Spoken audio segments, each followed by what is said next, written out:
السلام علیکم حضور۔ وعلیکم السلام۔ میرا نام نادر پرویز ہے اور میرے والد کا نام پرویز احمد ہے۔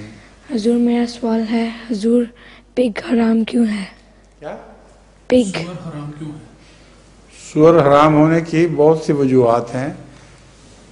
سور کھانے سے سور کی عادتیں انسان کے اندر پیدا ہو جاتی ہیں اور اسی لیے سور حرام ہے۔ ہر جانور سے کچھ نہ کچھ مزاج انسان کو ضرور ملتا ہے، تو سور کھانے والوں کے اندر ایک بری عادت ہے، سور اپنے بچوں کو کھا جاتا ہے، حالانکہ وہ کھانے والا جانور نہیں ہے،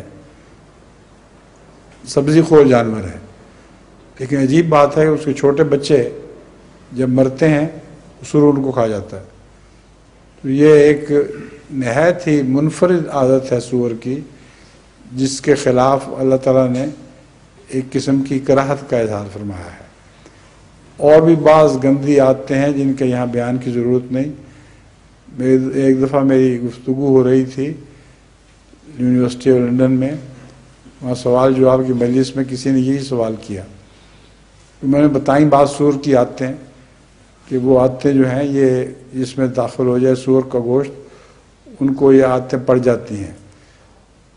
تو ایک لڑکی نے سوال کیا تو اس میں حرج کیا ہے؟ میں نے کہا یہی میں ثابت کرنا چاہتا تھا کہ جو سور کھائے اس کو حرج محسوس نہیں ہوتا۔ تو سور کھانے سے بہت سی گندی عادتیں انسان میں پڑتی ہیں اور یہ گندا جانور ہے جس کے خلاف اللہ تعالیٰ نے یہ ایک نفرت پیدا کرنے کی خاطر اس کو حرام کیا ہے۔ اس کے علاوہ سور سے جسمانی بیماریاں بھی ہوتی ہیں۔